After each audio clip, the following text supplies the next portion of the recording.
Hello and welcome to this first look exploring session looking at The Malcontent by John Marston. It's a play from around 1603-ish. It starts out as a play for the children of the Chapel Royal, but very quickly gets passed on and gets some additional material added to it. So editorially, there are, this isn't going to be a purebred text that we're working in. There are various different quartos printed in very quick succession in 1604, with some additional bits and some stuff taken out, and it's all very complicated. I don't know precisely which bit this one has. So we have a sort of prologue. We also have the induction, and the induction was added for the Globe when it passes hands. So Marston was a busy bee in terms of passing this text around and adding to it. I am assuming that the text that we are using is a relatively fulsome version, but it probably dances between different versions of the text. That's just for those who are purist out there. But of course, there may be all sorts of minor issues, variants, and adjustments that we might make in the future, and for that matter, options that we could consider for future performance in terms of what element of the text we might want to ignore, keep, or play around with. Reading today, this wonderful group of readers reading Burbage and Mendoza today is... Hi, my name's Elizabeth Amisu and I'm an author based in Romford. Reading Condell and Celso is... Hello, I'm Lynn. I'm a college writing teacher currently on summer break, mercifully. I live in the northwestern United States. And reading Bilioso and Aurelia today is... Bryony Farrow, actor in Lincolnshire. Reading Slinko, Pietro and Bianca today is... Hello, my name's Francis Cox. I'm an actor living in Amsterdam. Reading Sly and Malevole is... Lois. I'm a retired academic living in London. Reading Timon, Ferrado and Passarello is... Hi, Alan. Not an actor, nor an academic, but based in Suffolk. Reading Lowen, Equato and Fornese is... Rachel Nicole, actor in New Jersey. And reading Prologue, Pripasso and Mackerel is... Hi, I'm Eric, and keep, ignore, or play around with sounds like a game. And I'm your host, Robert Crichton. I'll be reading Stage Directions. As ever, it's the usual game of all of the names may be pronounced in different ways to the way I'm saying it. See what the text gives you. So we're going to start with an imperfect ode spoken by the prologue. And we can assume this was for the Blackfriars Theatre when it was initially performed, perhaps. So, prologue, take it away. To wrest each hurtless thought to private sense is the foul use of ill-bred impudence. Immodest censure now grows wild, all overrunning. Let innocence be ne'er so chaste, yet at the last she is defiled, with too nice brained cunning. O you of fairest soul, control with an Herculean arm this harm, and at once teach all old freedom of a pen, which still must write of fools while it writes of men. And that's it. It's a weird prologue. It's more sort of free-form verse than it is, your more pucker thing. It's an odd little imperfect ode. I think is well described. An imperfect ode being but one staff spoken by the prologue. So I don't know if anyone has any thoughts they want to throw in at this time. It's interesting. Eric. I just have a question. What does being but one staff mean? Is that like the duration, or like sort of just being sort of what? Lois. Yeah. Well, the thing about an ode is that it's a kind of irregular verse form, but once you've set up your form, you kind of stick to it in the next staff, which I think means stanza here. So, he sort of set it up. It's the first stanza of something which never got any other stanzas. Rachel. In music, is the thing, I don't know I don't remember what it's called. Isn't that called a staff too? Yeah. Yeah, the lines that you put the notes on. Lovely. Okay. Very short. Let's not linger. So that's one way of opening the show. There's another way picked up for the Globe, and we get an induction. And there's around this time, early 1600s. There's a number of playwrights playing around with at what point does the show technically start. So when does an induction happen? Does it actually happen before the sort of early modern equivalent of all the bells having been rung or the trumpets having been blown, or does it happen when the play starts? It's all sorts of interesting questions about how meta theatre can theatre get, because we're going to have a number of people coming in using names of real people. So the play opens with enter Sly, a tireman, following him with a stool. Sir, the gentleman will be angry if you sit here. Why, we may sit upon the stage at the private house.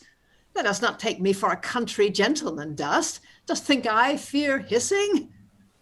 I'll hold my life thou tookst me for one of the players. No, sir. My God, Slit, if you had, I would have given you but sixpence for your stool. Let them that have stale suits sit in the galleries. Hiss at me? He that'll be laughed out of a tavern or an ordinary shall seldom feed well or be drunk in good company. Where's Harry Condell, Dick Burbage, and William Sly? Let me speak with some of them. And please you to go in, sir, you may. I tell you now, I am one that have seen this play often and can give them intelligence for their action. I have most of the jests here in my table book. And enter Sinclair. Save you, cuz. Ah, cousin, come, you shall sit between my legs here. No, indeed, cousin. The audience then will take me for a Val de Gambo and think that you play upon me. Nay, rather that I work upon you, cuz. We stayed for you at supper last night at my cousin Honeymoon's, the woolen draper. After supper, we drew carts for a score of apricots. The longest cut still to draw an apricot. By this light, 'twas Mistress Frank Honeymoon's fortune still to have the longest cut. I did measure for the woman. What be these, cuz? And here enter D. Burbage, H. Condell, and J. Lowen. Ah, the players. God save you.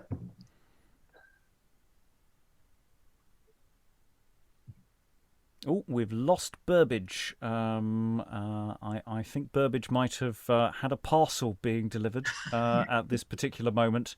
So we may have just lost. I'm just going to pause for a second to see if we get Burbage back, and hope for the best, because these things happen. Yes, Burbage returns. Burbage returns. Excellent. Yes, Burbage et al. Have all entered. Let's have Sly give us the line to Burbage again, please. Ah, the players. God save you. You are very welcome. Oh, I pray you, know this gentleman, my cousin, and his Master Doomsday's son, the usurer. Yeah, I beseech you, sir, be covered. No, good faith, for my knees, look you. My hat's the handle to this fan. God so, what a beast was I did not leave my feather at home. Well, but I'll take an order with you. And he puts his feather in his pocket. Why do you conceal your feather, sir? Why, do you think I'll have jests broken upon me in the play to be laughed at? This play hath beaten all your gallants out of the feathers. Blackfriars hath almost spoiled Blackfriars for feathers. God so, I thought. I thought 'twas for somewhat our gentlewoman at home counselled me to wear my feather to the play, yet I am loath to spoil it. Why, cuz? Because I got it in the tilt yard. There was a herald broke my pate for taking it up, but I have worn it up and down the Strand and met him 40 times since, and yet he dares not challenge it. Do you hear, sir? This play is a bitter play. Why, sir, 'tis neither satire nor moral, but the mean passage of a history. Yet there are a sort of discontented creatures that bear a stingless envy to great ones, and these will wrest the doings of any man to their base, malicious applement. But should their interpretation come to the test, like your marmoset, they presently turn their teeth to their tail and eat it. I will not go so far with you, but I say any man that hath wit may censure, if he sit in the 12-penny room. And I say again, the play is bitter. Sir, you are like a patron that, presenting a poor scholar to a benefice, enjoins him not to rail against anything that stands within compass of his patron's folly. Why should not we enjoy the ancient freedom of poesy? Shall we protest to the ladies that their painting makes them angels? Or to my young gallant that his expenses in the brothel shall gain him reputation? No, sir. Such vices as stand not accountable to law should be cured as men heal tetters, by casting ink upon them. Would you be satisfied in anything else, sir? Aye, Mary, would I? I would know how you came by this play. Faith, sir, the book was lost, and because 'twas pity so good a play should be lost, we found it and play it.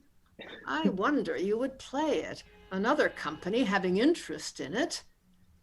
Why not Malavoglia in folio with us, as Hieronymo in Decimo Sexto with them?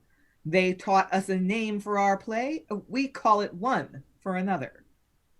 What are your additions?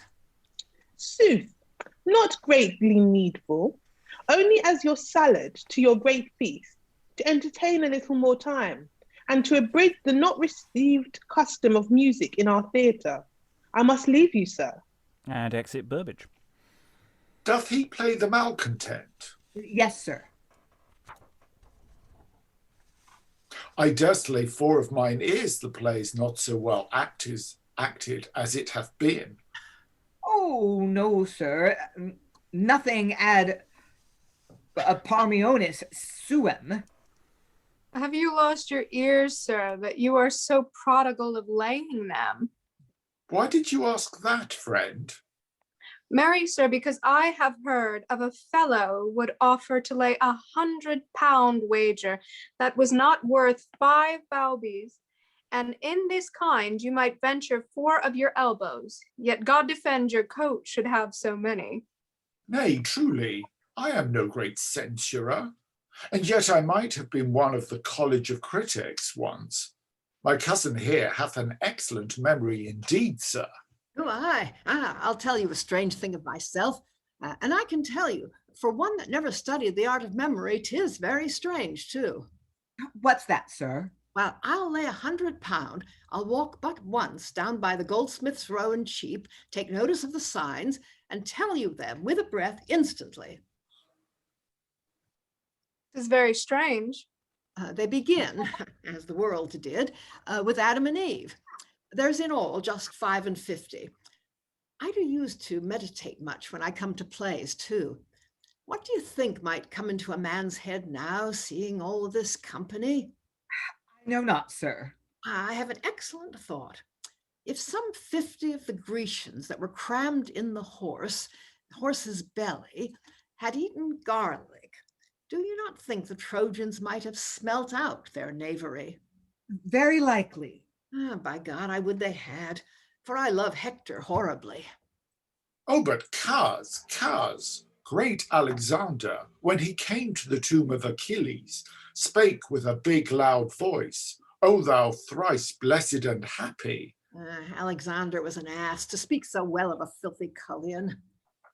Good sir, will you leave the stage? I'll help you to a private room. Come, Cos, let's take some tobacco. Have you never a prologue? Not any, sir. Let me see. I will make one extempore. Come to them and fencing of a congy with arms and legs be round with them. Gentlemen, I could wish for the women's sakes you had all soft cushions. And, gentlewomen, I could wish that for the men's sakes you had all more easy standings. What would they wish more but the play now? And that they shall have instantly. And they exit. So this is full of in-jokes. This is full of stuff about the company that's performing it at the time, the company that performed it before.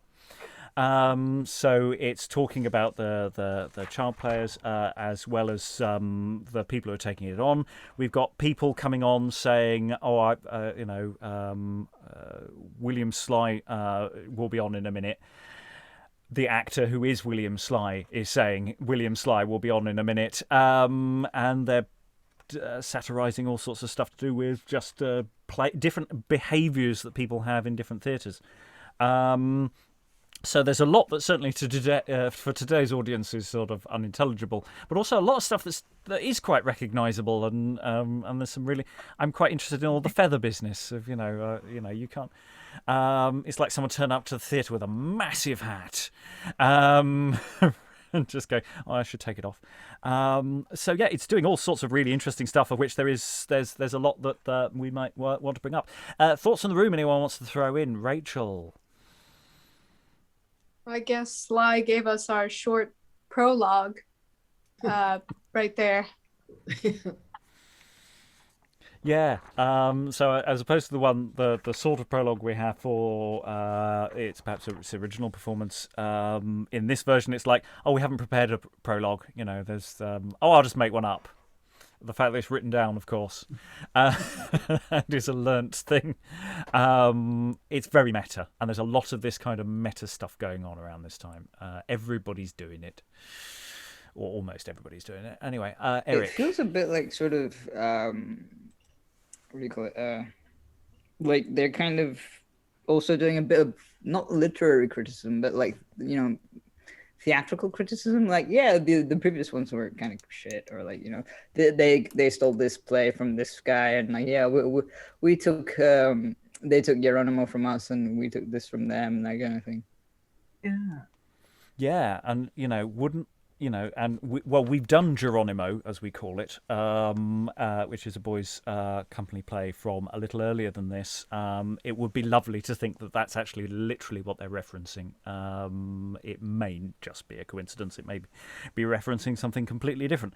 But yeah, they're setting up things as well, of just going, well, what's the play going to be like? It's going to be it's a bitter play. I don't know if it is, and so they're setting up audiences' expectations for what they're about to watch, and of course, because it's effectively a revival, they're playing into perhaps what the audience might be expecting it to be as well. The word on the street might be that this is quite a good play, getting a different audience. Lois. The reference to Geronimo could be the play called Geronimo, part one of the Spanish tragedies, it's sometimes called, or the Spanish comedy, or it could be the Spanish tragedy, since it was also called Geronimo's Mad Again.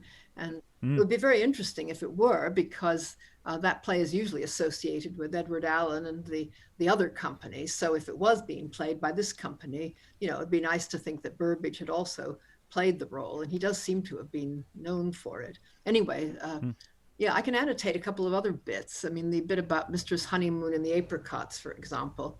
Apricots, as you might know from the Duchess of Malfi, have this sort of association with pregnancy, and if Mistress Honeymoon happens to be the one who gets the apricots, enough said.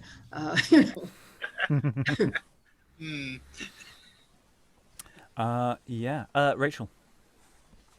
Yeah, I want to ask about that. Why were apricots associated with pregnancy? Is it because they have a pit on the inside, or is it supposed to be like a craving? Well, you notice they're also called apricots. Okay. Yes, I do sometimes go into a certain coffee chain and ask for an apricot croissant. It sometimes goes very badly wrong. That's the absent-mindedness of people who do early modern things too often. Lynn, then Eric. No, going to say, why does the peach emoji mean what it means? It's not a particularly close resemblance. And an aubergine. How do these things happen? We don't know. Yeah. Dirty mind can do wonders with anything. Exactly.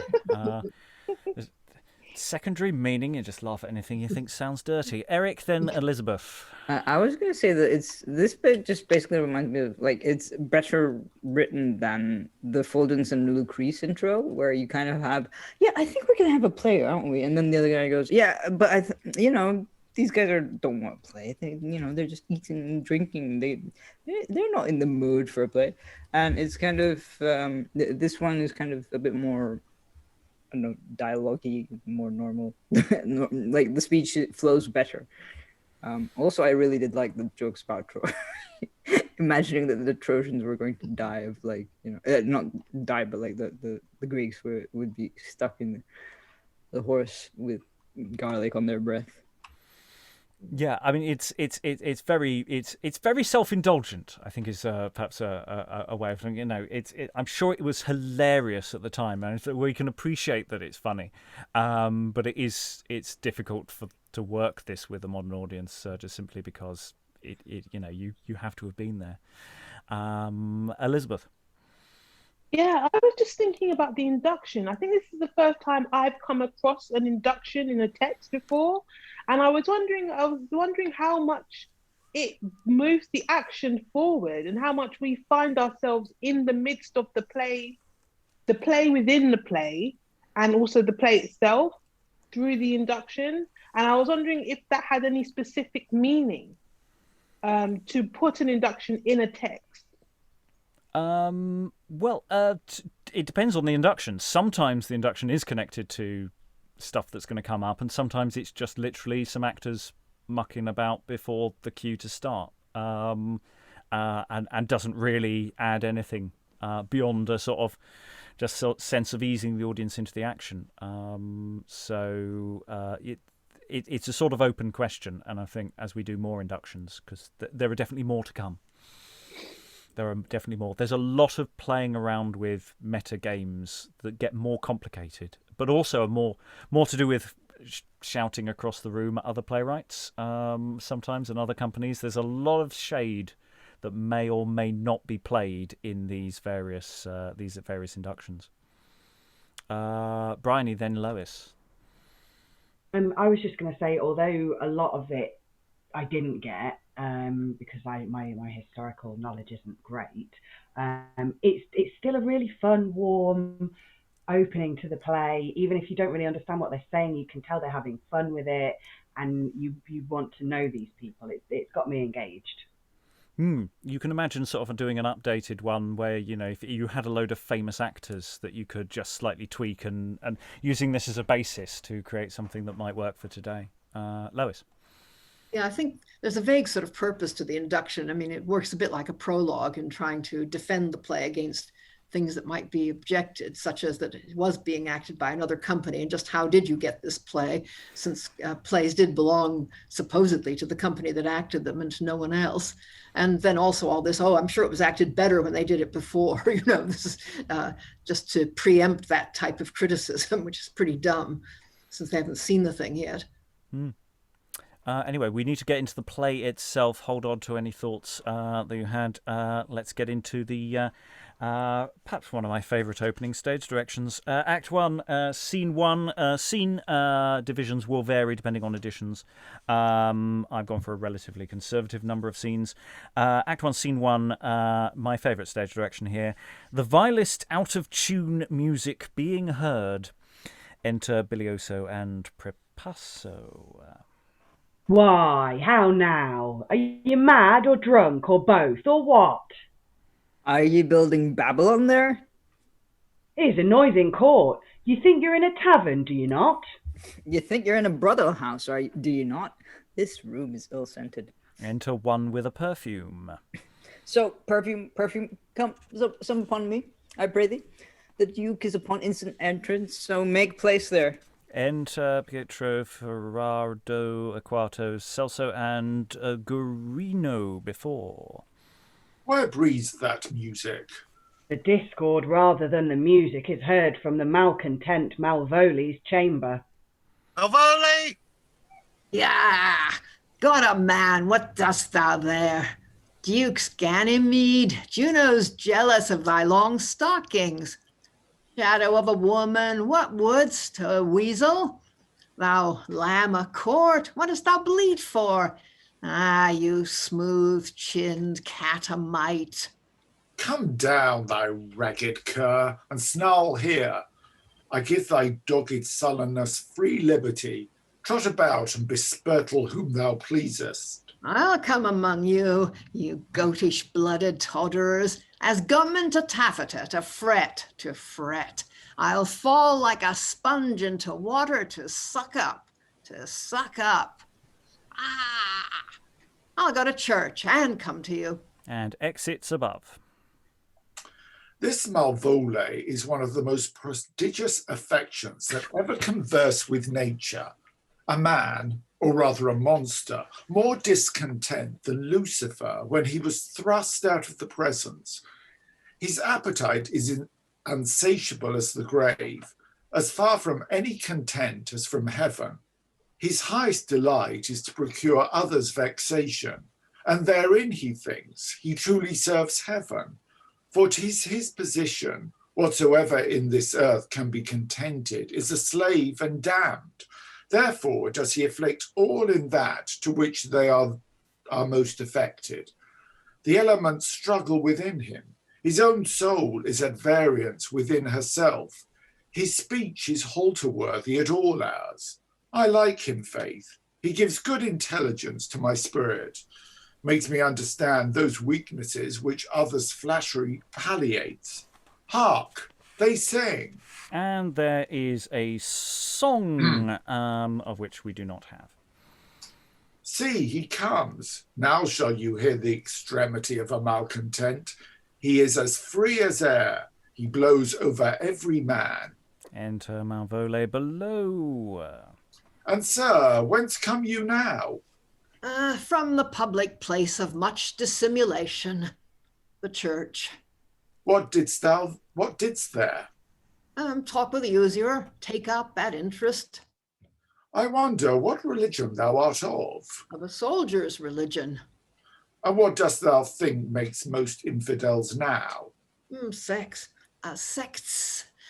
I have seen seeming piety change her robe so oft that sure none but some arch-devil can shape her a new petticoat. Oh, a religious policy. But damnation on a politic religion. I'm weary. Would I were one of the Duke's hounds now. But what's the common news abroad, Malvole? Thou doggest rumour still. Common news? Why, common words are God save ye, fare ye well. Common actions, flattery and cousinage. Common things, women and cuckolds. And how does my little Ferrard? Ye lecherous animal. My little ferret, he goes sucking up and down the palace and to every hen's nest like a weasel. And to what dost thou addict thy time to now, more than to those antique painted drabs that are still affected of young courtiers, flattery, pride, and venery? I study languages. Who dost think to be the best linguist of our age? Oh, the devil. Let him possess thee. He'll teach thee how to speak all languages most readily and strangely. And great reason, marry, he's travelled greatly in the world and is everywhere. Save in the court? Aye, save in the court. And how does my old muck hill overspread with fresh snow? Thou half a man, half a goat, all a beast. How does thy young wife, old Huddle? Out, you improvident rascal. Do kick, thou hugely horned old Duke's ox, good master, make please. How dost thou live nowadays, Malvole? Why, like the knight Sir Patrick Penlohans, with killing of spiders for my lady's monkey. How dost spend the night? I hear thou never sleepest. Oh, no, But dream, the most fantastical. Oh, heaven, oh, fubbery, fubbery. Dream? What dreamest? Why, methinks I see that signor pawn his footcloth, that Maitreazza her plate, this madam takes physic, that other monsieur may minister to her. Here is a pander jewel, there is a fellow in shift of satin this day that could not shift a shirt t'other night. Here a Paris supports that Helen, there is a Lady Guinevere bears up that Sir Lancelot. Dreams, dreams, visions, fantasies, chimeras, imaginations, tricks, conceits. Sir Tristram Trimtram, come aloft, jackanapes with a whim-wham. Here's a knight of the land of Catito shall play at trap with any page in Europe, do the sword dance with any Morris dancer in Christendom, ride at the ring till the fin of his eyes look as blue as the welkin, and run the wild goose chase even with Pompey the Huge. You run. To the devil. Now, Signor Guerino, that thou from a most pitied prisoner shouldst grow a most loved flatterer. Alas, poor Celso, thy star's oppressed. Thou art an honest lord, 'tis pity.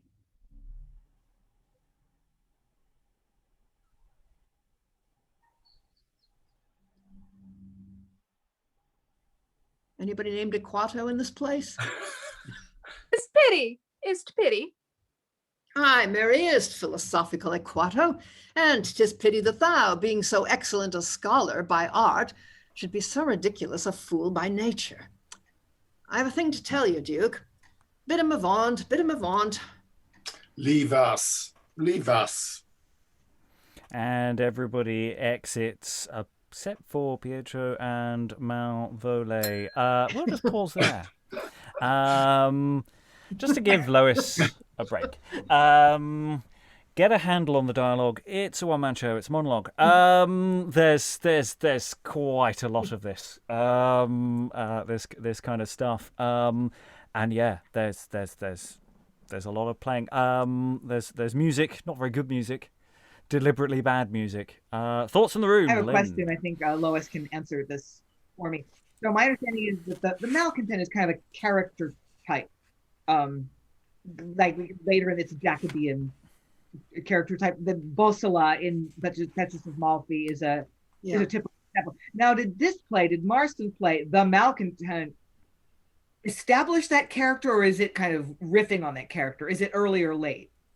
Yeah, I'm not sure how much the word is used earlier. I mean, the thing itself, the kind of melancholy man, railing at everything, is already around. And Marston had already written satires anyway. I mean, verse satires. So it's kind of the persona that was associated with him anyhow. And I think his earlier plays also have satirists in them. I mean, people who also go on about how awful everything is. Yeah, we've done a couple Marston plays already in the distant past now, because we've done the two Antonio plays, and I think that the thing to remember is that most of this group has been reading up to around the mid 1590s. We've done a few divertissements into the early 17th century, but I get the impression that everyone's sort of going, oh, this is doing quite different things. That's because 10 years have passed and fashions have to a degree changed. And yeah, there's a really good question about, is this reacting to, or is this starting? I think it's probably reactive because Marston is doing that kind of job of work here. But yeah. Rachel. What is this? Because Malvol is doing this, where, and this is only because I was reading like Duchess of Malfi the other day. This like thing about, digging up bodies and wolves and stuff.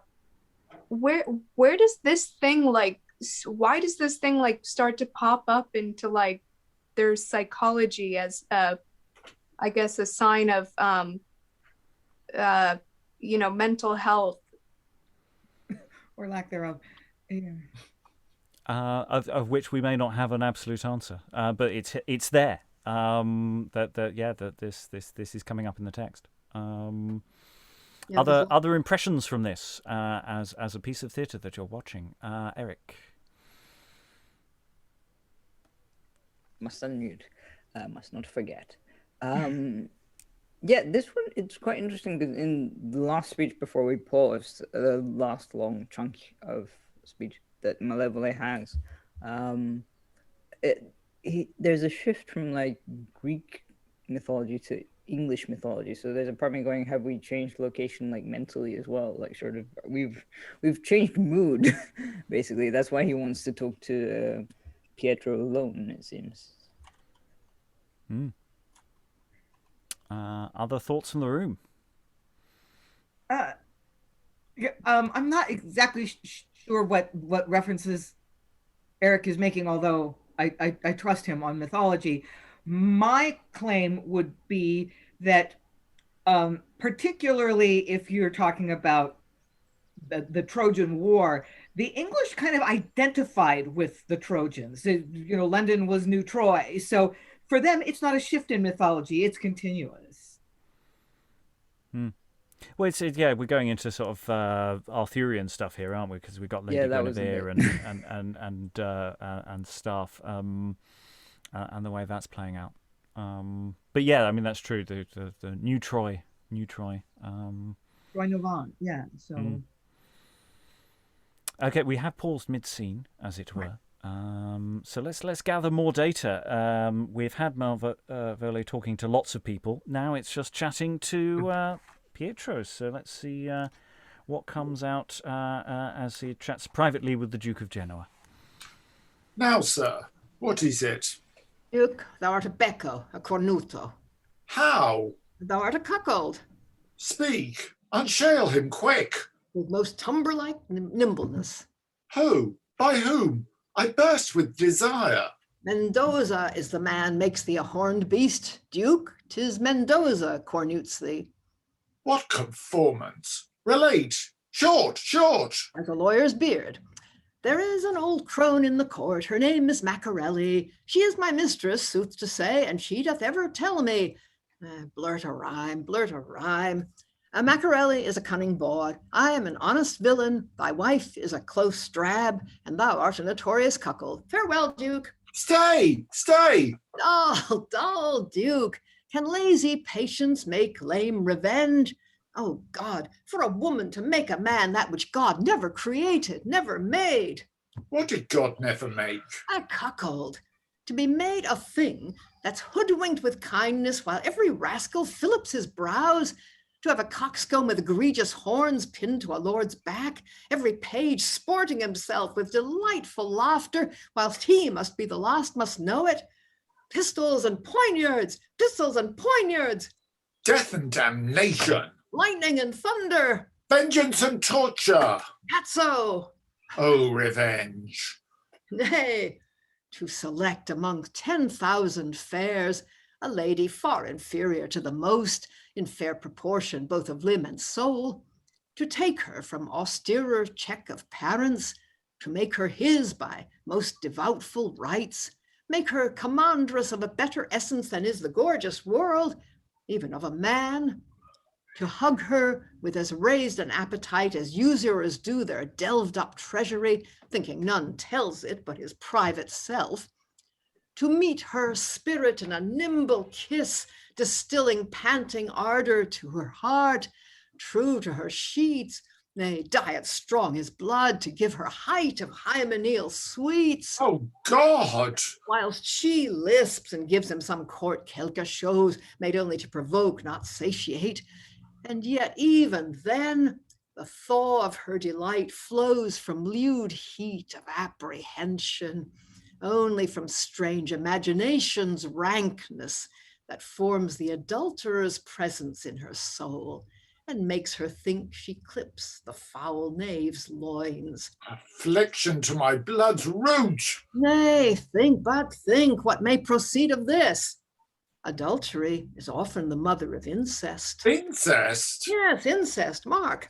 Mendoza of his wife begets perchance a daughter. Mendoza dies.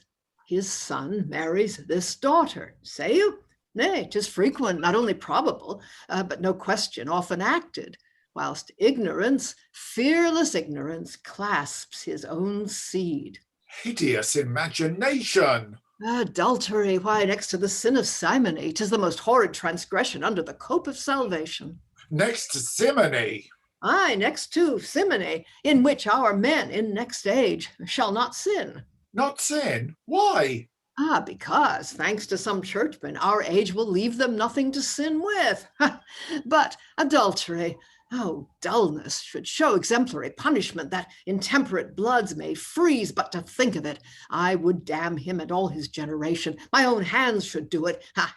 I would not trust heaven with my vengeance. Anything. Anything, Malvolée. Thou shalt see instantly what temper my spirit holds. Farewell. Remember, I forget thee not.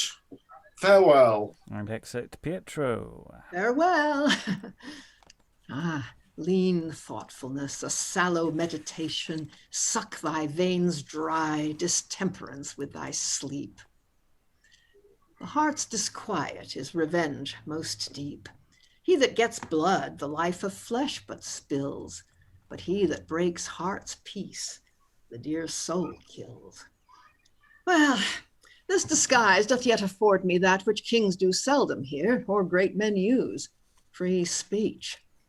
And though my state's usurped, yet this affected strain gives me a tongue as fetterless as an emperor's. I may speak foolishly, aye, knavishly, always carelessly, yet no one thinks it fashion to poise my breath. For he that laughs and strikes is lightly felt, or seldom struck again. Duke, I'll torment thee now. My just revenge from thee than crown a richer gem shall part. Beneath God, naught so dear as a calm heart. And we're just going to pause there once again, just to ask the room, what's going on? Just a fairly straightforward question. What is the plot at this stage for those who don't know the play in advance? Bryony.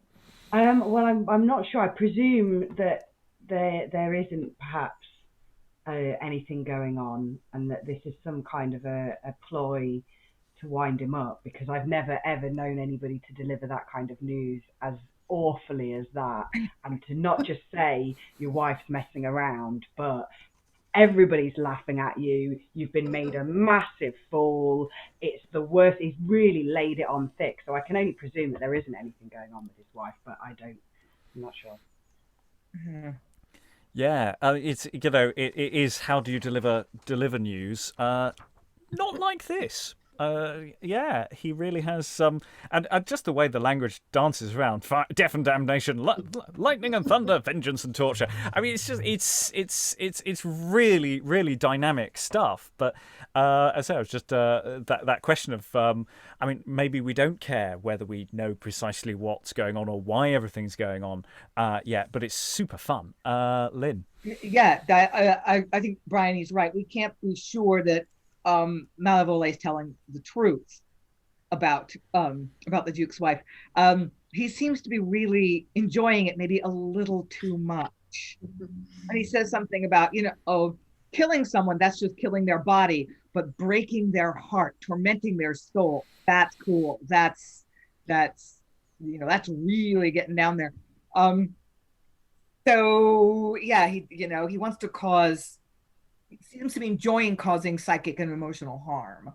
So that's a little weird. The other thing that was striking to me about this scene is the fact that even the text itself doesn't, the prefix doesn't call Pietro Duke, which is kind of more conventional in early modern texts. When someone has a title as high as Duke, that's how they're designated in the prefixes, but it's his designation is his first name, and Malvolée never calls him by any kind of honorific, my lord or your grace or anything like that. He calls him Duke. It's so subversive. Liking that. Bryony, then Rachel. there's also, because of the beginning bit when there's all the people there and he's just kind of insulting everybody willy-nilly, it gives you this idea that he is that kind of person who's just a bit like that, but also that he must be good friends with these people to get away with saying this kind of stuff. And I particularly love the bit about incest as well. Brilliant.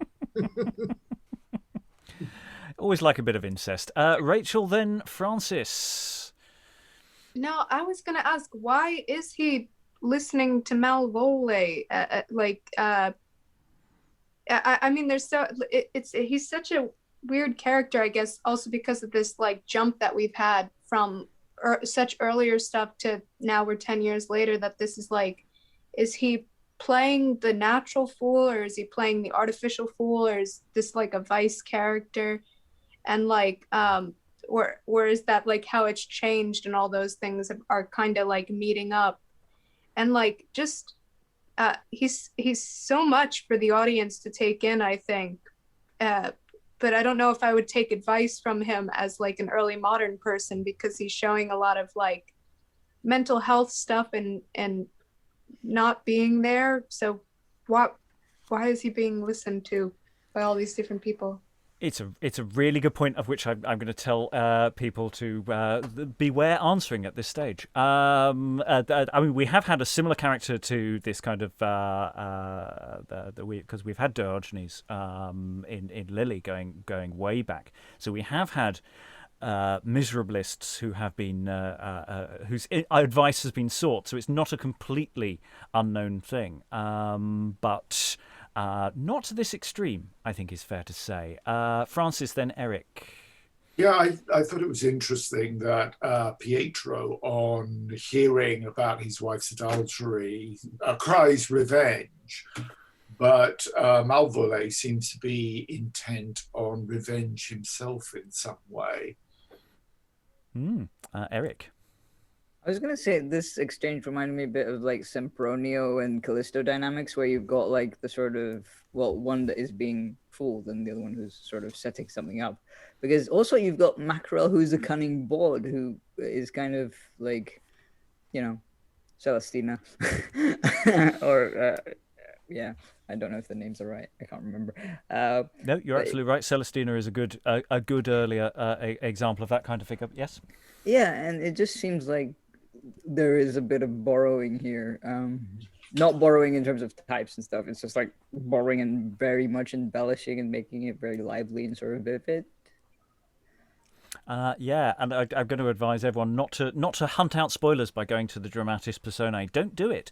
Lois. Yeah, just something else about the scene is that, I mean, really, Malvolio and Pietro behave like a kind of double act in that bit where they're just, you know, seeing what outrageous things they can say, thunder and lightning, poignards and daggers and so on.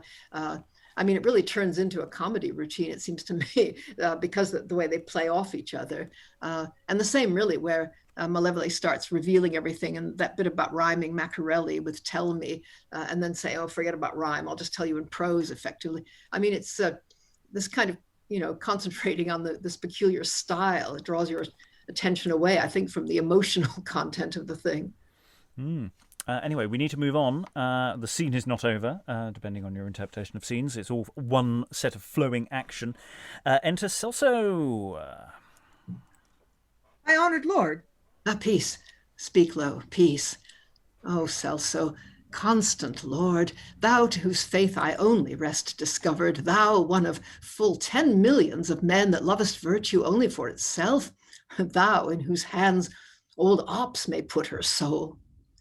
Behold, forever banished alto front, this Genoa's last year's Duke. Oh, truly noble, I wanted those old instruments of state, dissemblance and suspect. I could not time it, Celso. My throne stood like a point midst of a circle into all of equal nearness, bore with none, reigned all alike, so slept in fearless virtue, suspectless, too suspectless, till the crowd, still liquorous of untried novelties, impatient with severer government, made strong with Florence, banished Altafront. Strong with Florence, aye, thence your mischief rose. For when the daughter of the Florentine was matched once with Pietro, now Duke, no stratagem of state untried was left, till you, of all, was quite bereft. Alas, Maria, too, close prisoned, my true-faithed Duchess in the citadel. I'll still adhere. Let's mutiny and die. Oh, no, climb not a falling tower, Celso. 'Tis well held, desperation, no zeal, hopeless to strive with fate. Peace, temporize. Hope that ne'er forsakes the wretchedst man, yet bidst me live and lurk in this disguise. What, play I well the free-breathed discontent? Why, man, we are all philosophical monarchs or natural fools. Celso, the court's afire. The Duchess' sheets will smoke for it ere it be long. Impure Mendoza, that sharp-nosed lord that made the cursed match linked Genoa with Florence, now broad horns the Duke, which he now knows. Discord to malcontents is very manna. When the ranks are burst, then scuffle out of front. Aye, but durst... It is gone, 'tis swallowed like a mineral. Some way 'twill work. Phew, I'll not shrink. He's resolute who can no longer lower sink. And Bilioso, re-entering Malvolio, shifted his speech. Oh, the father of maypoles. Did you never see a fellow whose strength consisted in his breath, respect in his office, religion in his lord, and love in himself? Why then, behold! Signor! Ah, my right worshipful lord, your court nightcap makes you have a passing high forehead. I can tell you strange news, but I am sure you know them already. The Duke speaks much good of you. Go to, then. And shall you and I now enter into a strict fellowship? Second one another? Yes. Do one another good offices? Just. What though I called the old ox egregious whittle, broken-bellied coward, rotten mummy? Yet, since I am in favour. Words, of course, terms of disport. His Grace presents you by me a chain, as his grateful remembrance for, I am ignorant for what, marry, ye may impart, yet howsoever come, dear friend, dost know my son? Your son? He shall eat woodcocks, dance jigs, make possets, and play at shuttlecock with any young lord about the court. He has a sweet a lady too. Dost know her, little bitch? 'Tis a dog, man.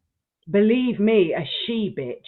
Oh, 'tis a good creature. Thou shalt be her servant. I'll make thee acquainted with my young wife too. What?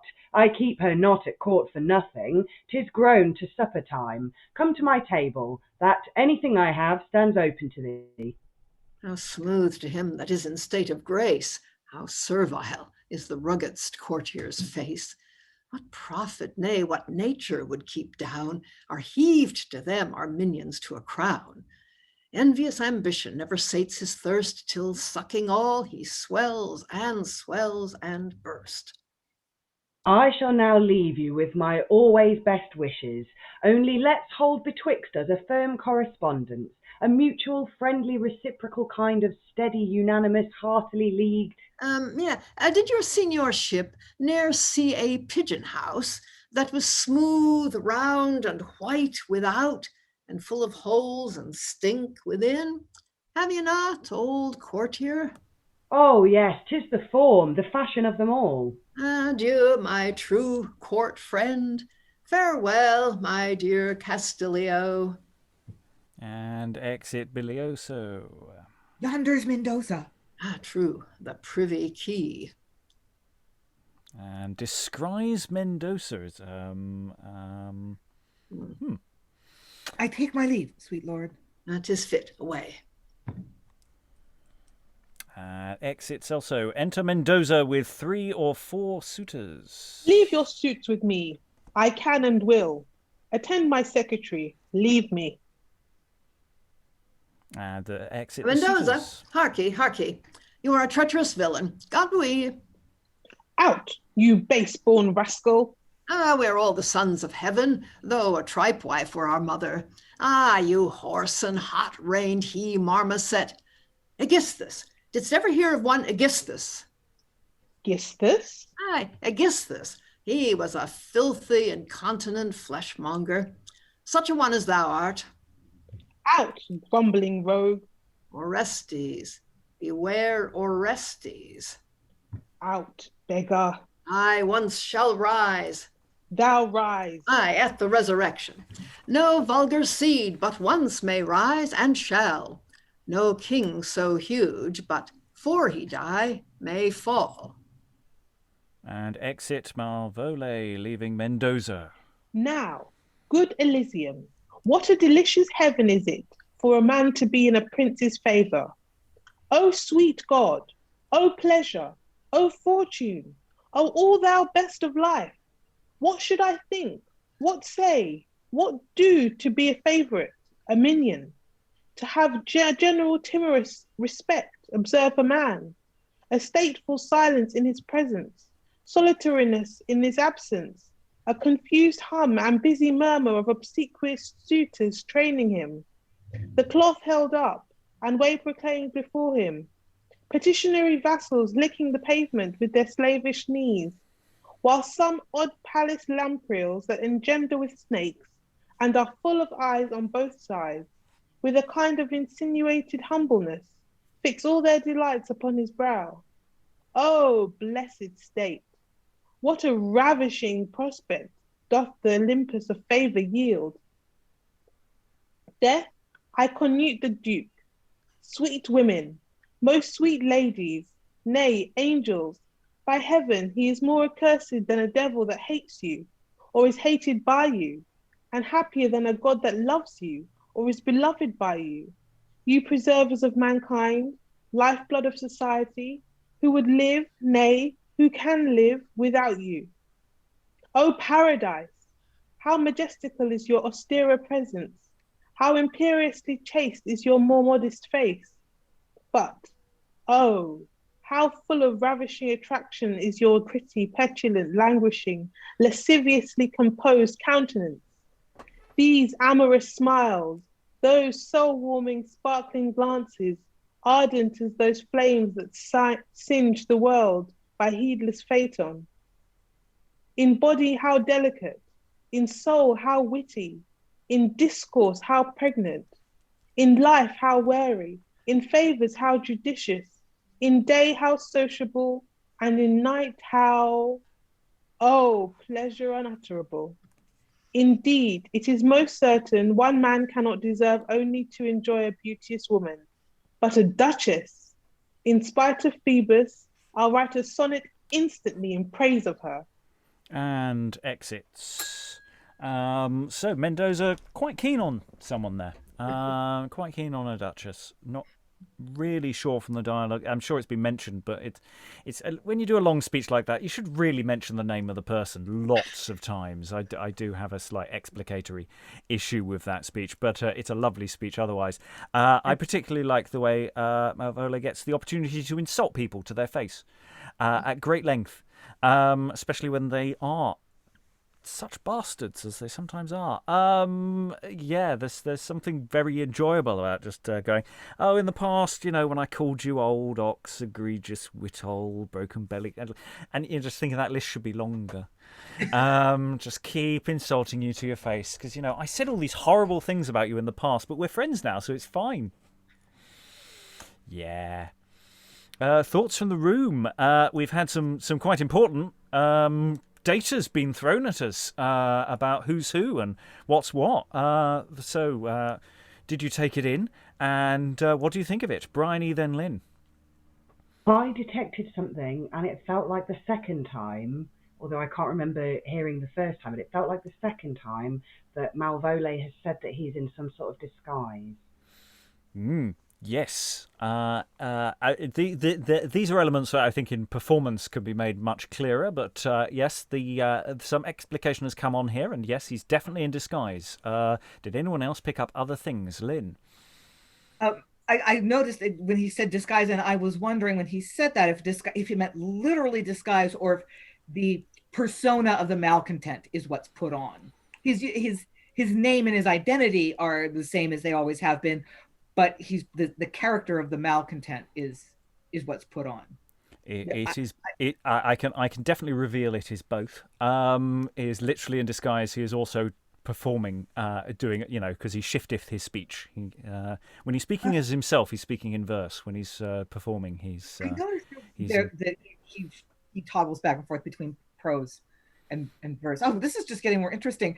I was going to comment on Mendoza's little monologue here, only I don't know where to start. So much cool stuff.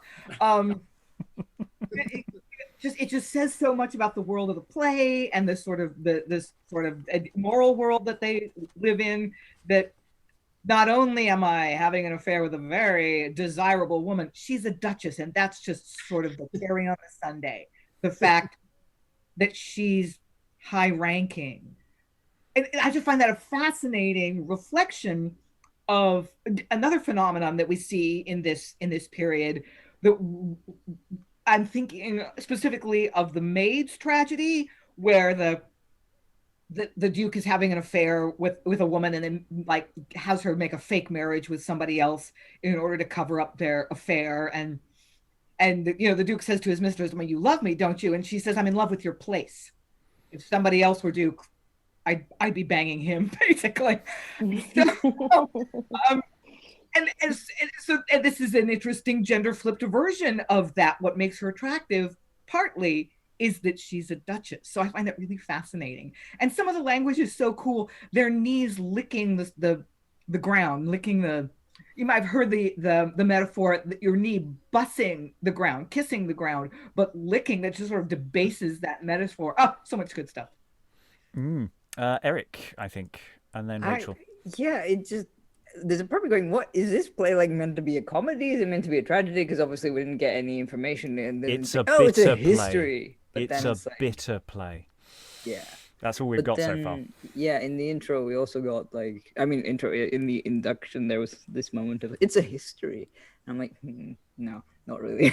But I don't know, it's just interesting. Also because no one gets to recognize Malevole except Kelso. So it's like, why are they conspiring against the Duke? The current Duke. It's like a usurper kind of thing, which is kind of, I don't know, it's just interesting.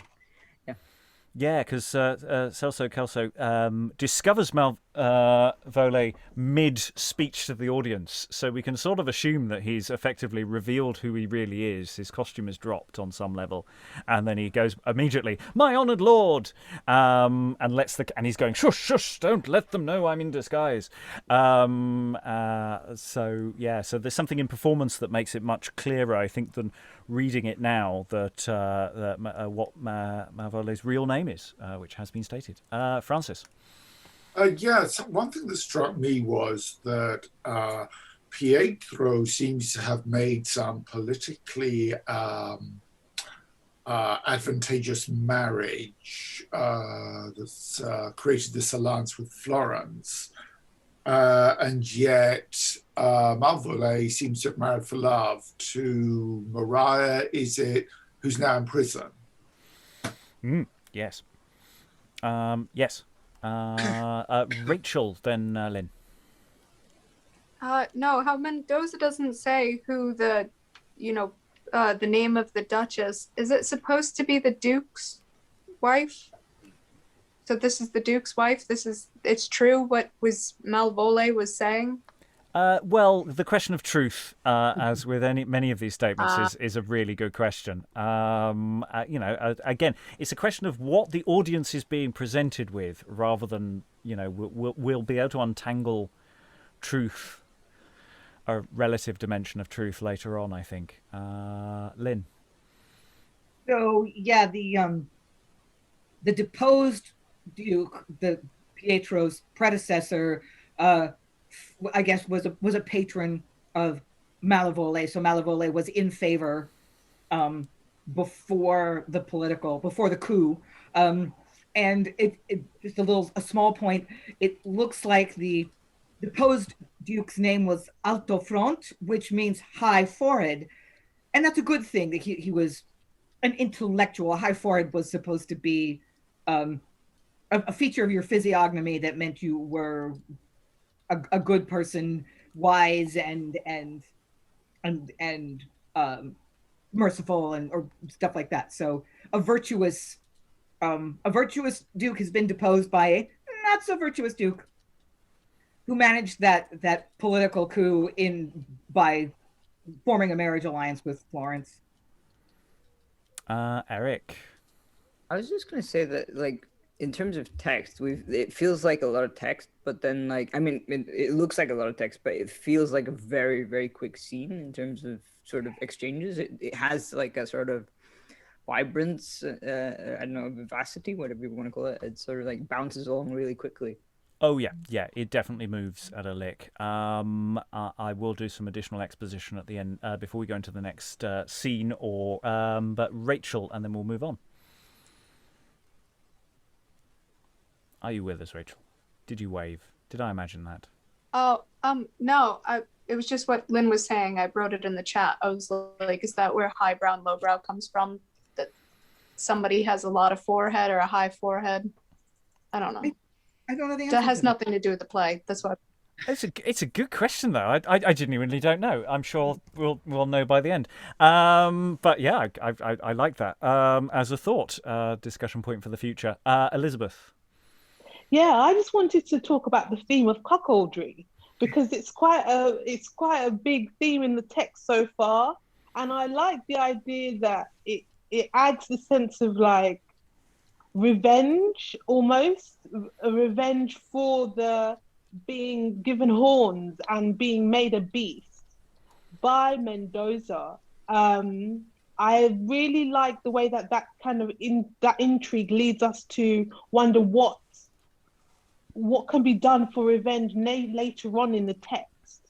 And I also think that the theme of cuckoldry is a much bigger theme than modern audiences would think of it. I think it has a deeper meaning for maybe the state, because the person that he's having an affair with is a duchess. So maybe that has some overarching issues or symbolism with the state and the sort of the way the state is. Yeah, because this is a court that's a bit sick around the edges, it has to be said. You know, I mean, we haven't really talked about Bilioso, who's a really unpleasant guy. I mean, you know, some of the language he's using about people, he's just really, I mean, that's why it's so delightful. Malvolio gets to be horrible to him. We need to move on, so hold on to any of those thoughts. Before we move on, I think, and it's just highlights, I say, one of the points about this text that, you know, I kept pointedly saying, so what's happening earlier, just to show how actually difficult it is sometimes to explicate what's going on. So Malvolio is the deposed duke, if anyone is unsure of that.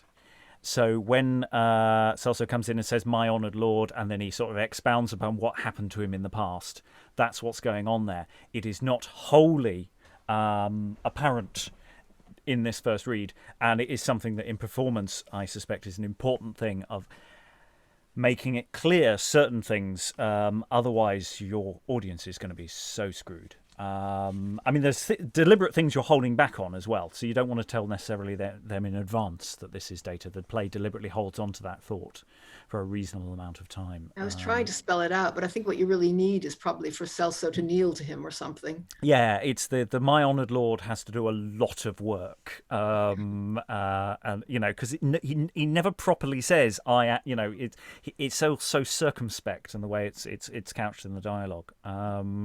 Anyway, it's good data. It's good to demonstrate. Yeah, that demonstrating what's actually going on in the plot is not always easy, especially with a play that's being as deliberately tricksy as this one. But we will move on into what we're calling Act 1, Scene 2. Other scene divisions are available. Enter Farnese, ushering Aurelia, Amelia, and Mackerel, bearing up her train, Bianca attending, then exeunt Amelia and Bianca. And is possible Mendoza slight me? Possible? Possible? What can be strange in him that's drank with favor, grows insolent with grace? Speak, Marquerel, speak. To speak feelingly, more richly in solid sense than worthless words. Give me those jewels of your ears to receive my enforced duty. And Farnese privately feeds Mackerel's hands with jewels during this speech. For my part, 'tis well known I can put up anything, can bear patiently with any man, but when I heard he wronged your precious sweetness, I was enforced to take deep offence.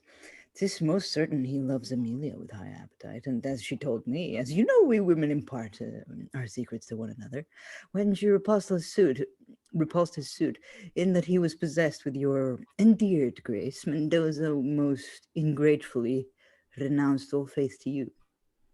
Nay, called you. Speak, Mackerel, speak. By heaven, which dried biscuits, and contested blushlessly he loved you, but for a spurt or so. For maintenance? Advancement and regard. Oh, villain! Oh, impudent Mendoza! Nay, he's the rustiest jawed, the foulest mouthed knave, and railing against our sex. He will rail against women. How? I'm ashamed to speak it, I love to hate him. Speak. Why, when Amelia scorned his base unsteadiness, the black-throated rascal scolded and said, What? Troth, 'tis too shameless. What said he? Why, that at 4 women were fools, at 14 drabs, at 40 boats, at 80 witches, and at 100 cats. Oh, unlimitable impudency! But as for poor Farnese's fixed heart, was never shadeless meadow dry or parched, under the scorching heat of heaven's dog, than is my heart with your enforcing eyes. A hot simile. Your smiles have been my heavens, your frowns my hell. Oh, pity then, grace should with beauty dwell. Reasonable perfect, by Our Lady. I will love thee, be it but in despite of that Mendoza, Farnese, Farnese, thou art the Duchess's favourite. Be faithful, private, but 'tis dangerous. His love is lifeless that for love fears breath. The worst that's due to sin, oh, would 'twere death. Enjoy my favour. I will be sick instantly and take physic. Therefore in depths of night visit her chamber, but conditionally you shall not offend her bed. By this diamond? By this diamond. Giving diamond to Mackerel. Nor tarry longer than you please. By this ruby. By this ruby. Giving ruby to Mackerel. And that the door shall not creak. And that the door shall not creak. Nay, but swear. By this purse. Giving purse to Mackerel. Go to, I'll keep your oaths for you. Remember, visit. Dried biscuit! Look where the base wretch comes. Enter Mendoza, reading a sonnet. Beauty's life, heaven's model, love's queen. That's his Amelia. Nature's triumph, best on earth. Meaning Amelia. Thou only wonders that the world hath seen. That's Amelia. Must I then hear her praised? Mendoza! Madam, your excellencies graciously encountered. I have been writing passionate flashes in honour of... And exit for easy. Out, villain! Oh, judgment, where have been my eyes? What, bewitched election made me dote on thee? What sorcery made me love thee? But be gone, bury thy head. Oh, that I could do more than loathe thee. Hence, worst of ill, no reason ask, our reason is our will. And exit Aurelia with Mackerel. Women, nay, furies, nay worse, for they torment only the bad, but women good and bad. Damnation of mankind. Breath, hast thou praised them for this? And is it you, Farnese? are wriggled into smock grace? Sit sure, oh, that I could rail against these monsters in nature, models of hell, curse of the earth, women, that dare attempt anything, and what they attempt they care not how they accomplish, without all premeditation or prevention, rash in asking, desperate in working, impatient in suffering, extreme in desiring, slaves unto appetite, mistresses in dissembling, only constant in the unconstancy, only perfect in counterfeiting. Their words are feigned, their eyes forged, their sighs dissembled, their looks counterfeit, their hair false, their given hopes deceitful, their very breath artificial, their blood is their only God. Bad clothes and old age are only the devils they tremble at. That I could rail now. And enter Pietro, his sword drawn. A mischief fill thy throat, thou foul-jawed slave. Say thy prayers. I had forgotten. Thou shalt die.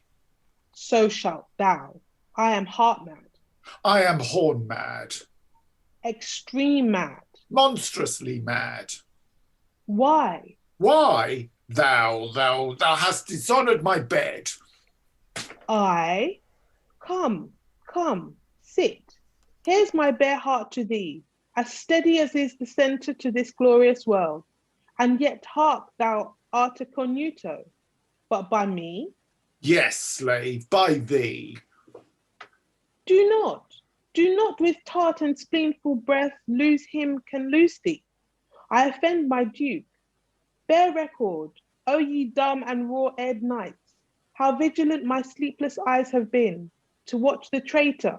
Record, thou spirit of truth, with what debasement I have thrown myself to under offices, only to learn the truth, the party, time, the means, the place, by whom and when, and where thou wert disgraced. And am I prayed with slave? Have my intrusion to places private and prohibited, only to observe the closer passages, heaven knows with vows of revelation? Made me suspected, made me deemed a villain? What rogue hath wronged us? Mendoza, I may err. 'Tis too mild a name, but err and err.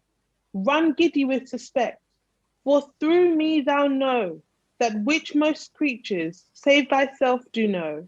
Nay, since my service hath so loathed reject, for I'll reveal, shall find them clipped together. Mendoza, thou knowest I am a most plain-breasted man. The fitted to make a cornuto, would your brows were most plain too? Tell me, indeed, I heard thee rail. At women, true. Why, what cold flame could choose, knowing a lord so honest, virtuous, so boundless loving, bounteous, fair-shaped, sweet, to be contemned, abused, defamed, made cuckold? Heart, I hate all women for it. Sweet sheets, wax lights, antique bedposts, cambric smocks, villainous curtains, arras pictures, oiled hinges, and all the tongue-tied lascivious witnesses of great creatures' wantonness. What salvation can you expect? Wilt thou tell me? Why, you may find it yourself. Observe. I had not the patience. Wilt thou deserve me? Tell me, give it. Take it. Why, Farnese is the man. Farnese. I'll prove it. This night you shall take him in your sheets. Will it serve? It will. My bosom's in some peace till night. What? Farewell. God, how weak a lord are you? Why, do you think there is no more but so? Why? Nay then, will I presume to counsel you? It should be thus. You with some guard upon the sudden, break into the princess's chamber. I say behind without the door, through which he needs must pass. Farnese flies, let him. To me he comes, he's killed by me. Observe, by me, you follow. I rail, and seem to save the body.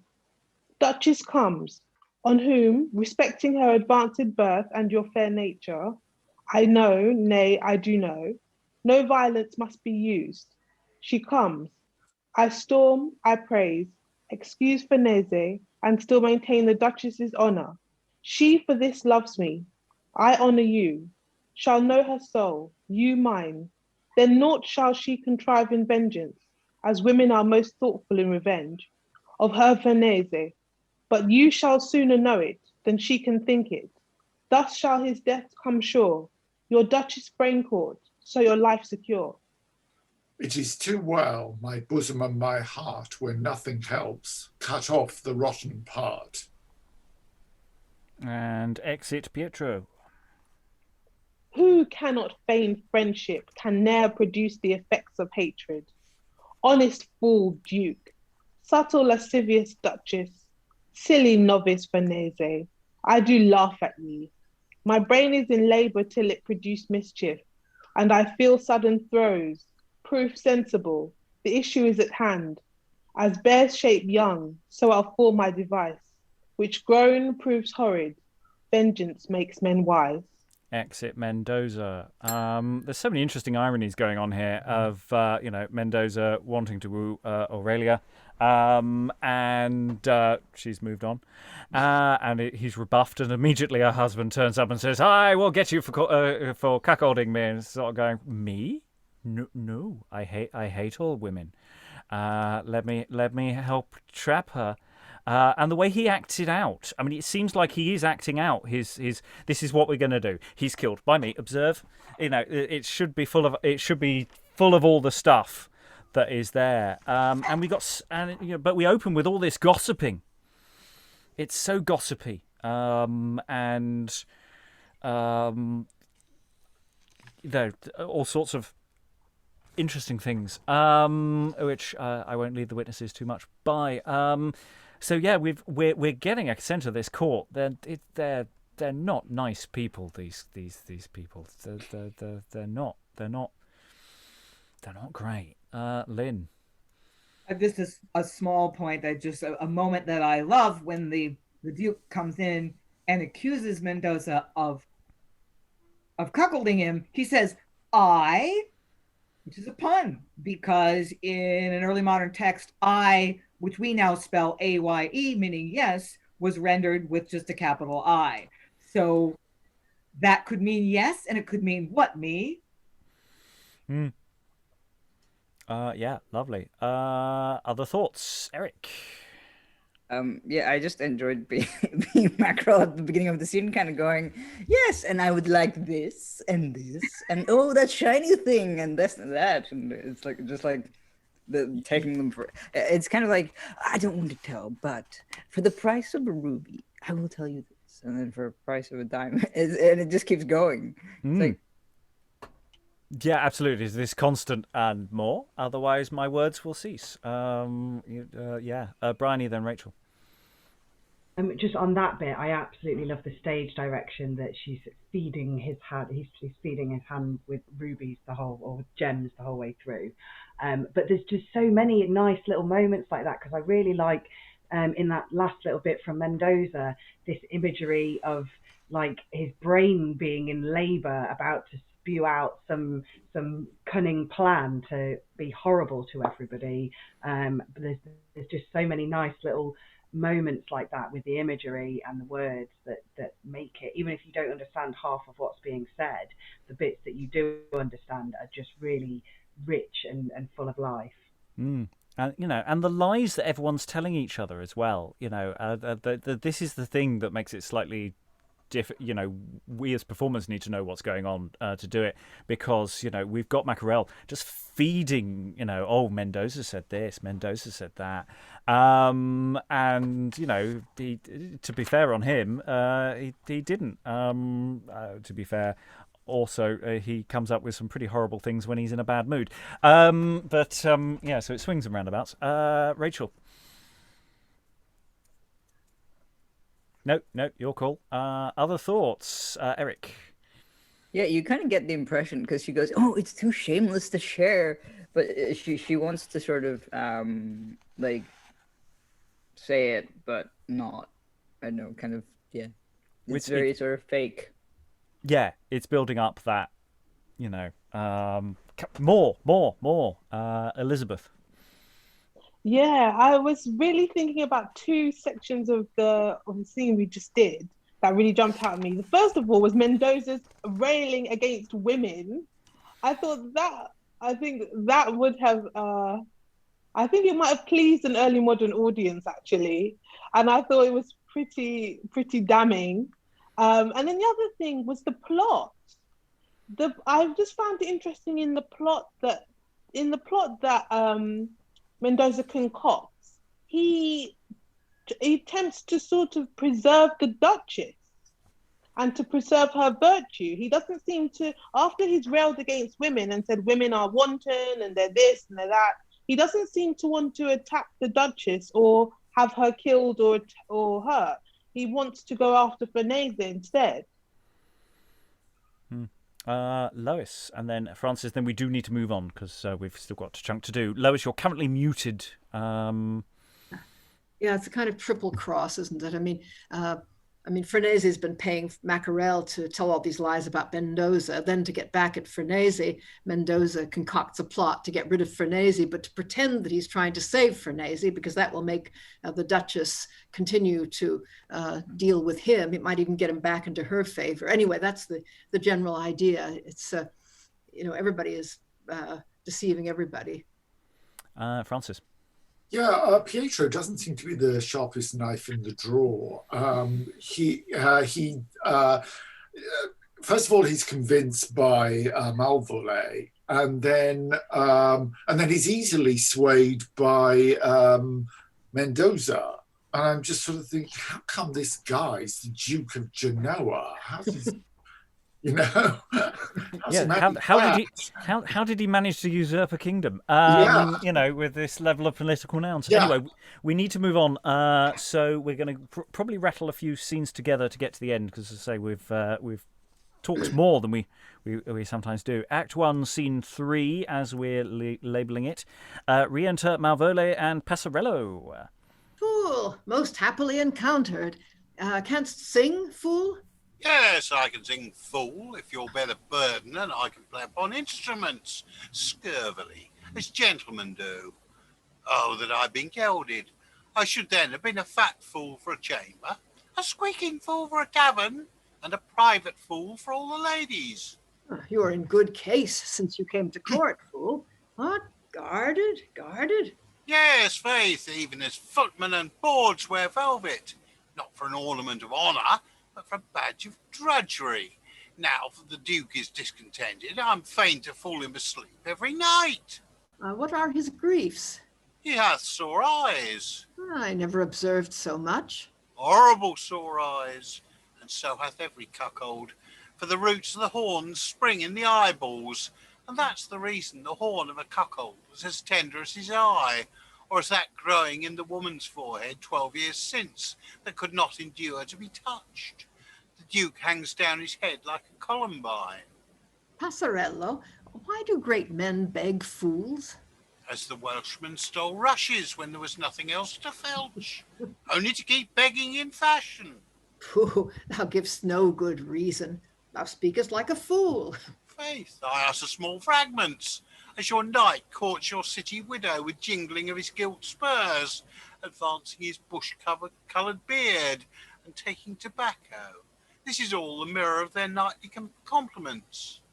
Nay, I shall talk when my tongue is going on once. 'Tis like a citizen on horseback, every more in a false gallop.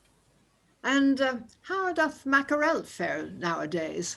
Faith, I was wont to salute her as our Englishwomen are at their first landing in Flushing. I would call her whore, but now that antiquity leaves her as an old piece of plastic to work by, I only ask her how her rotten teeth fare every morning, and so leave her. She was the first that ever invented perfumed smocks for the gentlewomen, and woollen shoes for fear of creaking for the visitant. She were an excellent lady, but that her face peeleth like Muscovy glass. And how doth thy old lord, that hath wit enough to be a flatterer and conscience enough to be a knave? Oh, excellent. He keeps besides me 15 jesters to instruct him in the art of fooling, and utters their jests in private to the Duke and Duchess. He'll lie to like to your Switzer or lawyer. He'll be bet for any side for most money. I'm in haste. Be brief. As your fiddler when he is paid. He'll thrive, I warrant you, while our young courtier stands like Good Friday in Lent. Men long to see it, because more fatting days come after it. Else he's the leanest and pitifullest actor in the whole pageant. Adieu, Malvolio. O world most vile, when thy loose vanity is taught by this fool to make the fool seem wise. You'll know me again, Malvolio. Oh, aye, but by that velvet. Aye, as a pettifogger by his buckram bag. I'm as common in the court as an hostess's lips in the country. Knights, clowns, and knaves, and all share me. The court cannot possibly be without me. Adieu, Malvolio. And exit. We're going straight into Act 2, Scene 1. Enter Mendoza with a sconce to observe Farnese's entrance, who, whilst the act is playing, enters unbraced. 2 pages before him with lights, is met by Mackerel and conveyed in. The pages are sent away. He's caught. The woodcock's head is in the noose. Now treads Farnese in dangerous path of lust. Swearing his sense is merely deified. The fool grasps clouds and shall beget centaurs. And now, in strength of panting faint delight, the goat bids heaven envy him. Good goose, I can afford thee nothing but the poor comfort of calamity, pity. Lusts like the plummets hanging on clock lines will ne'er have done till all is quite undone. Such is the coarse salt sallow lust doth run, which thou shalt try. I'll be revenged. Duke, thy suspect, Duchess, thy disgrace, Farnese, thy rivalship, shall have swift vengeance. Nothing so holy, no band of nature so strong, no law of friendship so sacred, but I'll profane, burst, violate, for I'll endure disgrace, contempt, and poverty. Shall I, whose very hum struck all heads bare, whose face made silence, creaking of whose shoe, forced the most private passages fly ope, scrape like a servile dog at some latched door, learn how to make a leg and cry, beseech ye, pray ye, is such a lord within? Be awed at some odd usher's scoffed formality? First sear my brains. Unde cadis non quo refert. My heart cries, perish all. How? How? What fate can once avoid revenge that's desperate? I'll to the Duke if all should ope. If. Tush. Fortune still dotes on those who cannot blush. And exit straight into Act 2, Scene 2. Enter Malvolio at one door, Bianca, Amelia, and Mackerel at the other door. Bless ye, Castor ladies. Ah, Dipsas, how dost thou, old Cole? Oh, Aye, old Cole.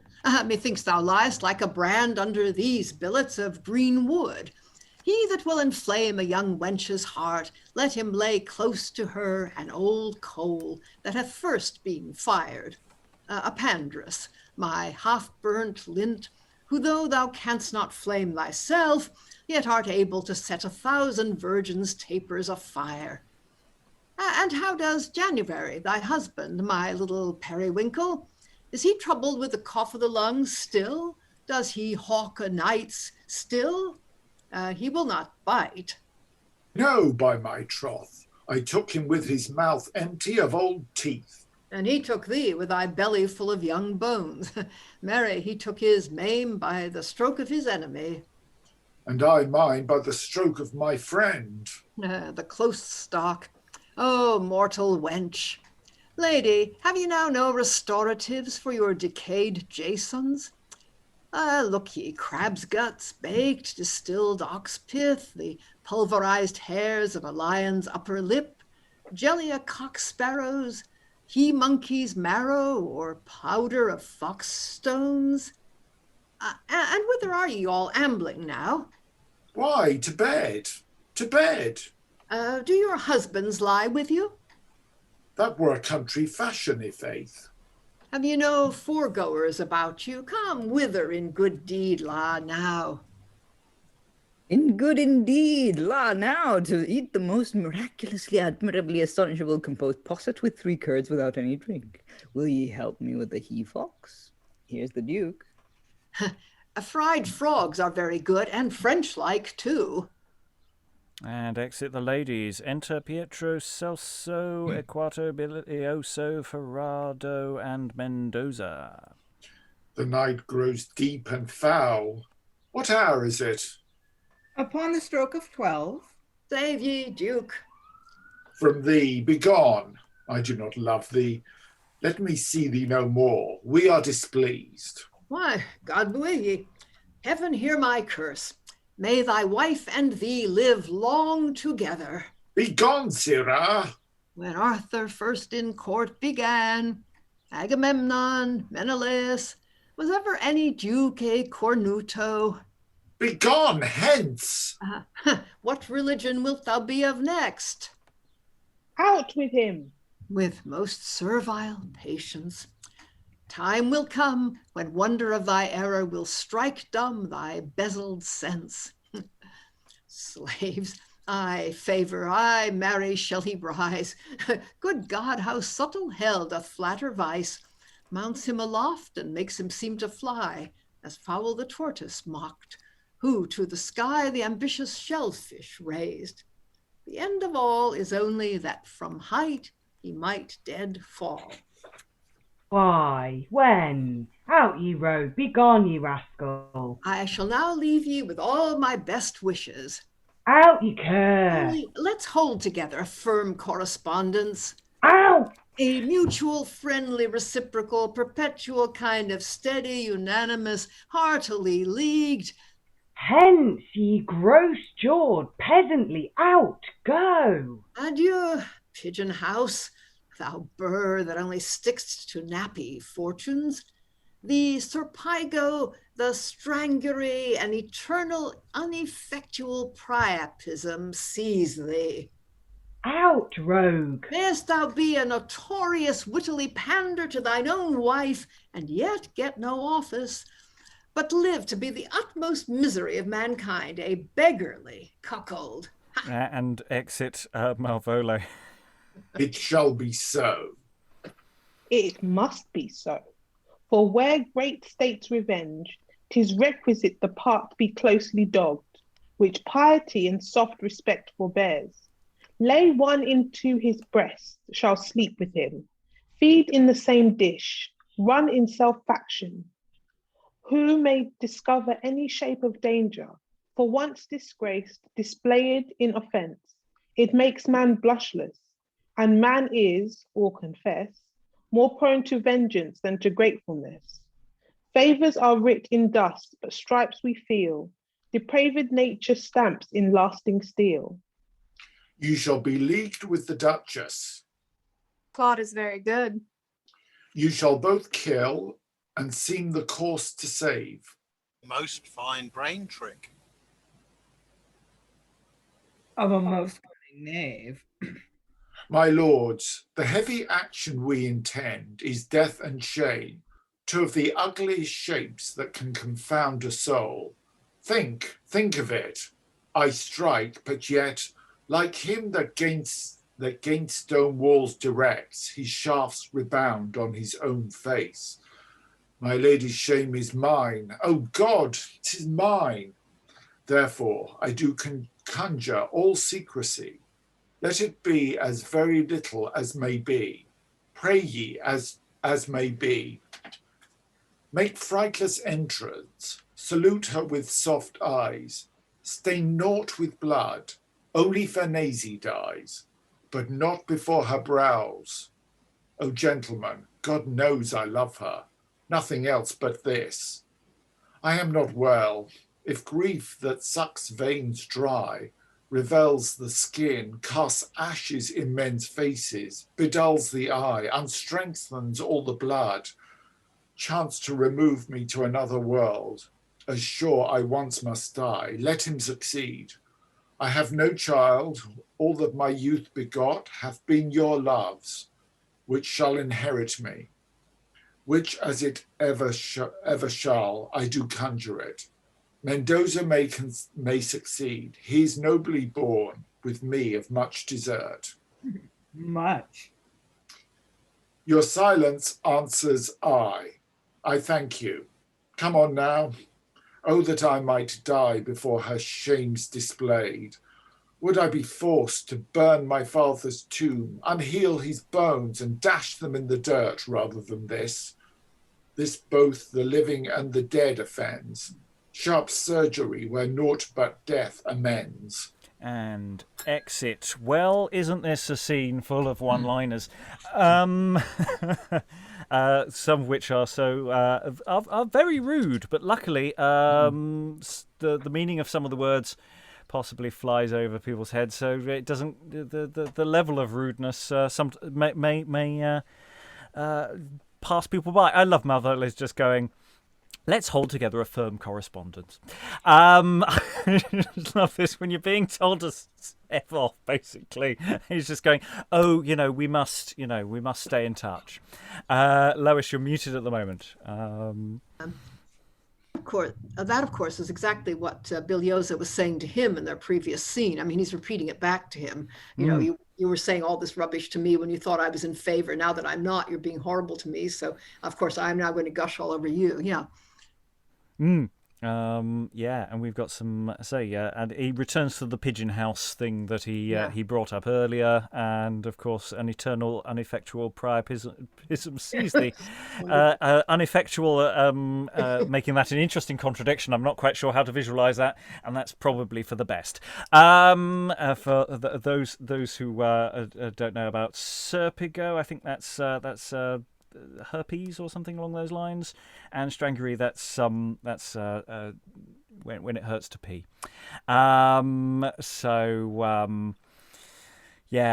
The blow parts are not happy in this curse at all, in so many different ways. So we've had effectively two scenes. We've got the scene with Malvolio and Passarello, and we got then Mendoza's long speech, which effectively leads into the next scene here, setting up all sorts of things, especially what Pietro is thinking of doing any moment now. Only Farnese dies, and Mendoza may succeed, perhaps. So Mendoza's definitely upwardly mobile here. Thoughts on the room, Rachel? What is a pigeon house? It's a house for pigeons. On the outside, it looks lovely, but inside, it's full of shit. Oh. Which is pretty much how I think that's basically a perfect description of Bilioso. I'm sure he looks fabulous, but inside, he's horrid. Other thoughts? I'll go to Bryony, then Lynn. Just that Malvolio is my hero. Love him. That exit or lack thereof when they're trying to get rid of him is just perfect. Yeah. Lynn? I guess maybe it's just because I'm the age I am and I'm American. When Mendoza was giving his speech about, I don't care what I do and who I screw over and what norms or laws I violate, I'm not going to subject myself to disgrace and poverty. It's a big Scarlett O'Hara vibe there. I don't care. Lie, cheat, kill, steal or kill. I'll never be hungry again. That was my witness. Oh my God. Okay. Well, that's the thing is, Mendoza is they say he's nobly born, but he is really a nothing, and he's rising, and so I think that's really telling. I think it's also a bit of a condemnation of the system, where to succeed someone else has to fail, where success and comfort and respect are limited quantities, and not everyone can win. There are no win-win situations. It's like win-win means I win twice. this system that has to punish somebody. So I think, I don't know if it's a deliberate condemnation, but I think it really does sort of peel back the veneer that looks inside the whole thing's a pigeon house. Yeah, oh, absolutely. Lois, then Eric. Yeah, it's the Wheel of Fortune idea. I mean, as it goes round, I mean, if someone rises, someone else is going to fall. Yeah, the thing about Mendoza, it was something I had never actually noticed before myself, but I noticed that Malevole says this when he's explaining that he's alto front. Mendoza is the person who made the marriage between Pietro and the Duchess, which is somehow how Pietro became Duke and displaced alto front stroke Malevole. So that's, I suppose, why they're against him. And did you also notice that those two speeches of Mendoza are beautifully parallel, the one about how wonderful women are followed by the one about how awful women are? I mean, it's this kind of patterning that, again, you if you really notice the patterns, that it makes the whole thing seem less serious, if it ever was. Yeah. Any thoughts on the Malevole and Passarello scene with the potential singing stuff? Anyone want to? Any thoughts on that? Eric, you had a thought to jump into on.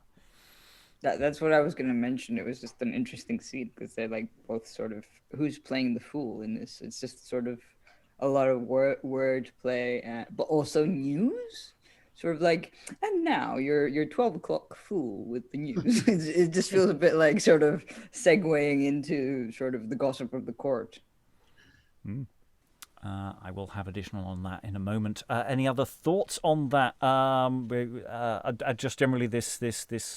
We're going to go into final thoughts in a moment, but any additional thoughts about this material we've just done?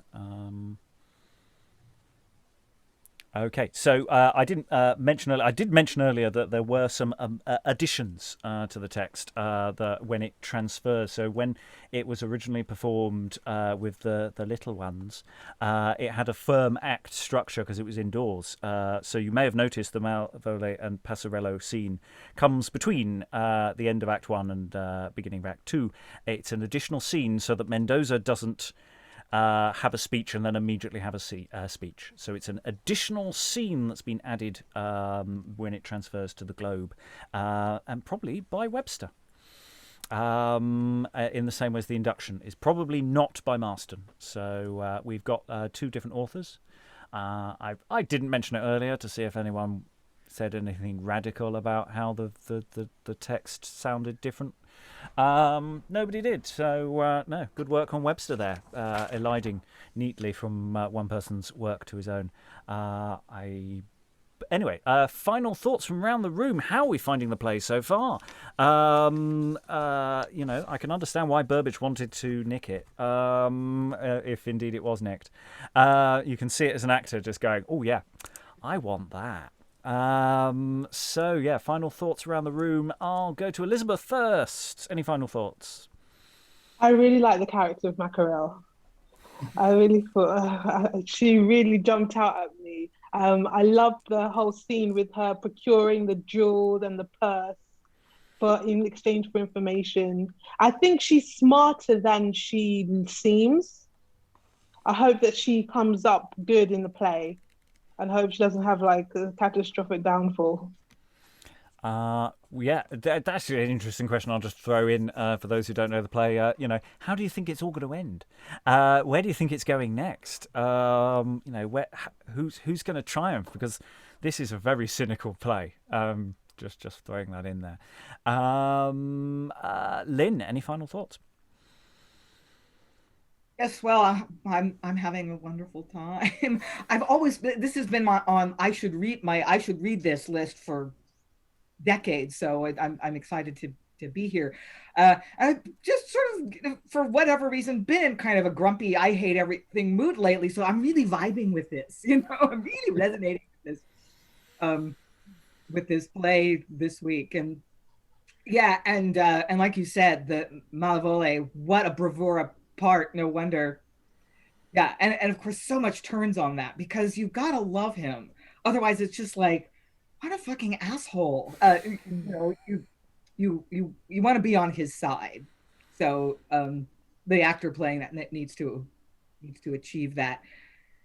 And you know, in this kind of thing, in this genre, if I'm reading this right, I'm thinking of Revenger's Tragedy a lot. So like, if I had to make a prediction, I'm like, it all goes to shit and everybody dies in the end. But I kind of hope it doesn't in that way.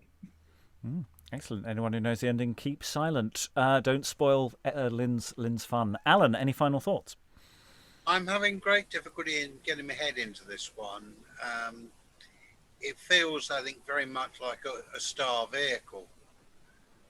You know, it's basically one lead character and a lot of feeds. And I'm just not getting into the swing of it, whether that's because we've had a few days off. I've been doing other things, I don't know, but it's not really engaging me at the moment.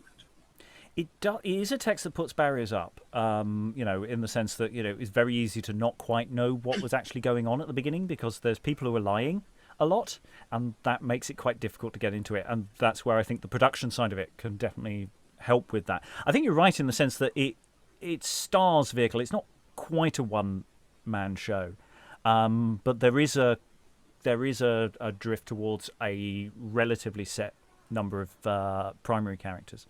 It isn't a massive cast play in the way that some of the other plays we're looking at. So there's some reasonable points there. All fixable, I feel, but they're important things to be aware of. Francis, final thoughts? I'm enjoying it. I find some of the language and some of the references difficult to grasp sometimes. But I do think most of the characters are really well drawn. And as you say, it's very much an actor's play. So, I mean, I certainly enjoyed playing Pietro. And like everybody else, I enjoyed Mackerel. Yeah. I couldn't say how this is going to end, though. Anybody guess? Bryony, final thoughts? It's all in the character work for me with this, because I love a baddie always, and there aren't really any goodies here. Everybody's awful in their own way, and I love it. But like, and I get what Alan was saying. It is geared towards one or two people more than anybody else, but everybody, the other characters aren't an afterthought, which you do sometimes get with these, where they're just not as well formed. But I feel like they all are, and I'm very intrigued to see where it's going. And although there's probably 50% of the content is just passing me by, I still find it really vibrant. I love the language. Some of the imagery that's come up is just, it's brilliant. Eric, final thoughts? It's just so much of the language is so good, like sort of just the way it's being, like the descriptions and sort of the over the top sort of things, like, oh yes, they will lick the pavement with their slavish knees or whatever it was. It's just like some of it is really, really like that, and then you have characters like that are the complete opposite. I don't know, it's just there's a part of me going, I really want to see this on a stage, see it live, that kind of thing, like see it, you know, on its feet just for fun. Although obviously there is that whole, you know, women nay, fury's worse, and so on and so forth speech. Also, it just, I don't know, it just seems to be doing a lot, and there's a part of me going, yes, they're all plotting, so this means everything is probably going to go wrong, because that's what always happens, because nothing could possibly go wrong in this. Rachel, final thoughts? The language is still a little hard for me, and I'm sure as we go on to the next 2 days, it'll probably get a little better as I get used to it. I think also like the structure of this is so different from the other stuff I've done with you guys that is a little bit of a gear shift for me. I do like that Mackerel part. It feels very much like one of those scenes when they're in when they're gambling and they lose everything. It seems like she's taken them for everything. And I also like the Mendoza scene where he's all, he switches from, oh, that big love speech, oh, she's so amazing, and then the next moment he hates her. It's such a switch flip, or a flipped switch or whatever. Yeah, I'm interested to see where this is going next. Lois, final thoughts? Yeah, well, obviously, I've been having a ball. Thanks very much for giving me this part. I think some of the other parts are actually quite good, and they get quite a lot to say, too. Marston was notorious for writing difficult language, and I think that's what we've got here. I mean, particularly when in vituperation, when people are insulting each other, he can really come out with some great things. I suppose that's where people are having problems, and he does work really rapidly. I mean, with some of these bits, particularly when he's telling you how the plot's going. Anyway, I think that's about all I can possibly say at this point. Yes, Lois will be taken off the leash later in the week, as indeed will I. I've been trying to be very careful not to spoiler anything too much. So all that remains is to thank all the wonderful readers. We've been having a lot of fun. 2 more sessions on this to go. Thank you very much, everyone, and goodbye. Villainous curtains.